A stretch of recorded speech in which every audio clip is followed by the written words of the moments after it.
എല്ലാവർക്കും നമസ്കാരം. നമ്മൾ 9ാം ക്ലാസ്സിലെ 5ാമത്തെ വീഡിയോ, 3ാമത്തെ അധ്യായത്തിലെ 5ാമത്തെ വീഡിയോയിലേക്കാണ് പോകുന്നത്. പാരലലൈൻസ് എന്ന ചാപ്റ്ററിൽ ഒരു ചോദ്യമാണ്, ടെക്സ്റ്റ് ബുക്കിലെ ചോദ്യമാണ്.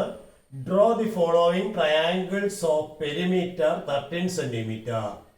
13 സെന്റിമീറ്റർ പെരിമീറ്റർ ഉള്ള താഴെ പറയുന്ന ട്രയാങ്കിൾസ് വരയ്ക്കുക. ഒന്നാമത്തെ ഈക്വിലാറ്ററൽ ട്രയാങ്കിൾ, രണ്ടാമത്തെ സൈഡ്സ് ഇൻ ദി റേഷ്യോ 3:4:5, മൂന്നാമത്തെ isosceles triangle with lateral sides 1.5 times the base. അപ്പോൾ 3 കൺസ്ട്രക്ഷൻ ആണ് ഈ ഒരു ചിത്രത്തിലുള്ളത്. അപ്പോൾ നമുക്ക് തുടങ്ങിയാലോ? ആദ്യം നോക്കാം. ഈക്വിലാറ്ററൽ ട്രയാങ്കിൾ വരയ്ക്കാൻ നമുക്കറിയാം 13 സെന്റിമീറ്റർ ആണ് പെരിമീറ്റർ. അപ്പോൾ 13 സെന്റിമീറ്ററിനെ 3 ഈക്വൽ പാർട്ട് ആക്കിയാൽ മതി അല്ലെ. ഇത്രയാണ് 3 സൈഡിനെയും കൂടി ലെങ്ത്. അപ്പോൾ ഇതിനെ 3 ഈക്വൽ പാർട്ട് ആക്കണം. അതിന് എന്ത് ചെയ്യണം? ഒരു ചെരിഞ്ഞ വര നമുക്ക് വരയ്ക്കാം. ഇതിനകത്ത് 3 ഈക്വൽ പാർട്ട് അങ്ങ് അടയാളപ്പെടുത്താം. ഈ 3 ഈക്വൽ പാർട്ടാണ് അടയാളപ്പെടുത്തിയിരിക്കുന്നത്. ഈ പാർട്ടിൽ നിന്ന് ഇങ്ങോട്ട് ജോയിൻ ചെയ്യുക. അങ്ങനെ ജോയിൻ ചെയ്തപ്പോൾ ഇതിന് പാരലായിട്ട് ഈ പോയിന്റിലൂടെ ലൈൻ വരയ്ക്കാം, ഇതിലൂടെയും വരയ്ക്കാം. അപ്പോൾ കണ്ടോ, ഇതിലൂടെ ഈ ലൈന് പാരലായിട്ട് വരച്ചിരിക്കുന്ന 2 ലൈനാണിത്. അപ്പൊ 3 പാരലൽ ലൈൻസ് കട്ട് 2 ലൈൻസ് എന്താണ് ഇൻ ദി സെയിം റേഷ്യോ. അല്ലെങ്കിൽ ഒരു ലൈന് ഈക്വൽ ആയിട്ട് ഡിവൈഡ് ചെയ്തിരിക്കുന്ന ലൈൻ മറ്റേ ലൈനെയും ഈക്വൽ ആയിട്ട് ഡിവൈഡ് ചെയ്യും.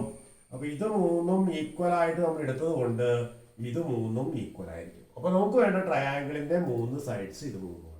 അപ്പൊ ഈ ലെങ്ത് എടുത്തിട്ട് എന്ത് ചെയ്യണം? 3 സൈഡ് അത് വരത്തക്ക രീതിയിൽ ആർക്ക് കട്ട് ചെയ്യുക, ട്രയാങ്കിൾ കൺസ്ട്രക്ട് ചെയ്യുക. അതായത് ഇത് 3 ഈക്വൽ ആണ്. ഇങ്ങനെ എടുത്തു കഴിഞ്ഞാൽ 3 ഈക്വൽ ആണ്. അപ്പോൾ ഇത് ഒരു സൈഡ് ഇവിടെ നിർത്തി, അടുത്ത സൈഡ് ഇത് തന്നെ താഴോട്ട് വെക്കുക, അത് തന്നെ ഇങ്ങോട്ട് വെക്കുക. അപ്പോൾ ഈക്വൽ ആയിട്ട് ട്രയാങ്കിൾ കിട്ടി. ഇനി രണ്ടാമതായിട്ട് പോകാം. Sides in the ratio 3:4:5. അപ്പോൾ എന്ത് ചെയ്യണം? 13 സെന്റിമീറ്റർ തന്നെ വരയ്ക്കണം. നമുക്ക് വേണ്ട ട്രയാങ്കിളിന്റെ സൈഡ്സ് 3:4:5. അപ്പൊ നമുക്കൊരു കാര്യം ചെയ്യാം. ഇതിലൊരു 3 സെന്റിമീറ്റർ, പിന്നെ ഒരു 4 സെന്റിമീറ്റർ, പിന്നെ ഒരു 5 സെന്റിമീറ്റർ. 3 സെന്റിമീറ്റർ എടുത്തു, 4 സെന്റിമീറ്റർ എടുത്തു, 5 സെന്റിമീറ്റർ എടുത്തു, കൂട്ടി വരയ്ക്കുക. അപ്പൊ ഈ ലൈന് 3:4:5 എന്ന റേഷ്യോയിലാണ് വരച്ചിരിക്കുന്നത്. അപ്പൊ ഇതിന് പാരലായിട്ടാണ് ഈ വരച്ചിരിക്കുന്ന ലൈൻ. അപ്പൊ എന്തോ സംഭവം? ഇത് 3:4:5 ആവുമ്പോൾ ഇതും 3:4:5 ആണ്. അതായത് 3 parallel lines cut 2 lines in the same ratio എന്നാണ്. ഇത് 3:4:5 എന്നുള്ള റേഷ്യോ നമ്മൾ എടുത്തു. അപ്പൊ ഇതും 3:4:5. ഇതാണ് മൊത്തം 13. ഇതാണ് ട്രയാങ്കിളിന്റെ പെരിമീറ്റർ. അപ്പൊ ഇത് ഈ സൈഡ് ഇങ്ങോട്ട് വളയ്ക്കുക, ഈ സൈഡ് ഇങ്ങോട്ട് വളയ്ക്കുക. നമുക്ക് ആവശ്യമുള്ള റെക്ടാങ്കിൾ നമുക്ക് മുകളിലേക്ക് എടുക്കാം. ഓക്കെ, ഈ സൈഡ് ഇങ്ങോട്ട് വളച്ചു, ഈ സൈഡ് ഇങ്ങോട്ട് വളച്ചു. അപ്പോൾ ഈ ലെങ്ത് ആണ് ഇങ്ങോട്ട് വെച്ചിരിക്കുന്നത്, ഈ ലെങ്ത് ആണ് ഇങ്ങോട്ട് വെച്ചിരിക്കുന്നത്. So this is the required triangle. അവിടെ ഒരു കാര്യം ശ്രദ്ധിച്ചാൽ മനസ്സിലാവും. 3, 4, 5 എന്ന് പറയുന്നത് പൈതോറിയൻ ട്രിപ്പിൾസ് ആണ്. അപ്പോൾ ഇത് റൈറ്റ് ട്രയാങ്കിളിന്റെ സൈഡ്സ് ആണ്. അപ്പോൾ നമുക്ക് കിട്ടുന്ന ഒരു റൈറ്റ് ട്രയാങ്കിൾ ആയിരിക്കും. വരച്ച അളവൊക്കെ ശരിയാണെങ്കിൽ കൃത്യം റൈറ്റ് ട്രയാങ്കിൾ കിട്ടും. അപ്പോൾ ഇതെല്ലാവർക്കും ചെയ്തു നോക്കുക. ഓക്കെ, വേറെ ഒരു ചോദ്യത്തിലേക്ക് പോകാം. മൂന്നാമത്തെ ഒരു പാർട്ട് കൂടി ഉണ്ട് ഇതിൽ. എന്താണ് പറഞ്ഞിരിക്കുന്നത്? Isosceles triangle with lateral sides 1.5 times the other. അപ്പോൾ ഇവിടെ ശ്രദ്ധിക്കേണ്ട കാര്യം, ഐസോസെലസ് ട്രയാങ്കിൾ 2 സൈഡ്സ് ഈക്വൽ ആണ്. അപ്പോൾ ബേസ് 1 എടുത്താൽ ഈ ലാറ്ററൽ സൈഡ്സ് ഇതിന്റെ 1.5 ടൈംസ് ആയി. ഇത് 1 ആണ്, ഇത് 1.5, ഇത് 1.5 ആയിരിക്കും. അപ്പൊ റേഷ്യോ എന്ന് പറയുന്നത് 1.5:1:1.5. കേട്ടോ, 1.5:1:1.5 എന്ന് പറഞ്ഞാണ് ഈ ട്രയാങ്കിളിന്റെ സൈഡ്സ്. അപ്പൊ നമുക്ക് ഹോൾ നമ്പേഴ്സ് അല്ലെങ്കിൽ കൗണ്ടിങ് നമ്പേഴ്സ് ആയിട്ട് മാറ്റാൻ ഇതിന്റെ ടോയ്സ് അങ്ങ് എടുത്താൽ മതി. അപ്പൊ 1.5 ടോയ്സ് 3, 1 ടോയ്സ് 2, 1.5 ടോയ്സ് 3. അപ്പൊ 3:2:3. അപ്പൊ നമുക്ക് വേണ്ട ട്രയാങ്കിള് സൈഡ്സ് 3:2:3 എന്ന റേഷ്യോയിൽ വരുന്നതായിരിക്കണം. അപ്പൊ പെരിമീറ്റർ മാറ്റില്ല. പെരിമീറ്റർ എത്രയാണ്? 30 സെന്റിമീറ്റർ വരയ്ക്കുക. 30 സെന്റിമീറ്റർ വരച്ചു. 3 സൈഡും കൂടി ചേരുന്ന ലെങ്ത് ആണിത്. ഇതിന് ഈ റേഷ്യോയിൽ കട്ട് ചെയ്യുക. 3:2:3 എന്ന് പറഞ്ഞാൽ 3 സെന്റിമീറ്റർ, പിന്നെ 2 സെന്റിമീറ്റർ, വീണ്ടും 3 സെന്റിമീറ്റർ. ഇപ്പൊ 3, 2, 3. തേർഡ് പാർട്ടുമായിട്ട് ജോയിൻ ചെയ്യും. ഇനി എന്ത് ചെയ്യണം? ഇതിന് പാരലായിട്ട് ഇതിലൂടെ ലൈൻ വരയ്ക്കണം, ഇതിലൂടെ ലൈൻ വരയ്ക്കണം. അപ്പോൾ പാരലൽ ലൈൻസ് വരച്ചു. ഇത് 3:2:3 ആയതുകൊണ്ട് ഇതും 3:2:3 ആയിരിക്കും. അപ്പോൾ നമുക്ക് വേണ്ട ട്രയാങ്കിളിന്റെ 3 സൈഡ്സ് ഇത് 3ആണ്. ഇതൊരു സൈഡ്, ഇതൊരു സൈഡ്, ഇതൊരു സൈഡ്. അപ്പൊ ഈ സൈഡ് അളന്നിട്ട് മുകളിലേക്ക് വരയ്ക്കുക, ഈ സൈഡ് അളന്നിട്ട് മുകളിലേക്ക് വരയ്ക്കുക. കണ്ടോ, ഈ ഇവിടെ കുത്തിയിട്ട് ആർക്ക് ഇങ്ങനെ കട്ട് ചെയ്തു, ഇവിടെ കുത്തിയിട്ട് ആർക്ക് ഇങ്ങനെ കട്ട് ചെയ്തു. അപ്പൊ ഈ ലെങ്ത് ആണ് മുകളിൽ വരച്ചിരിക്കുന്നത്. കൂട്ടി വരയ്ക്കുക. ഇതാണ് റിക്വയർഡ് ട്രയാങ്കിൾ. ക്ലിയർ ആയില്ലേ? വേറെ ഒരു ചോദ്യത്തിലേക്ക് നമുക്ക് പോകാൻ.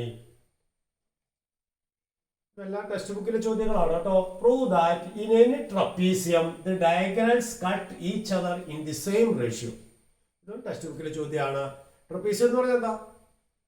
ടു സൈഡ്സ് പാരലൽ ആയിട്ടുള്ള ക്വാഡ്രിലാറ്റർ ആണ് ട്രപ്പീസിയം. അപ്പോൾ നമുക്ക് രണ്ട് സൈഡ്സ് പാരലൽ ആയിട്ടുള്ള ഒരു ക്വാഡ്രിലാറ്റർ വരയ്ക്കാം.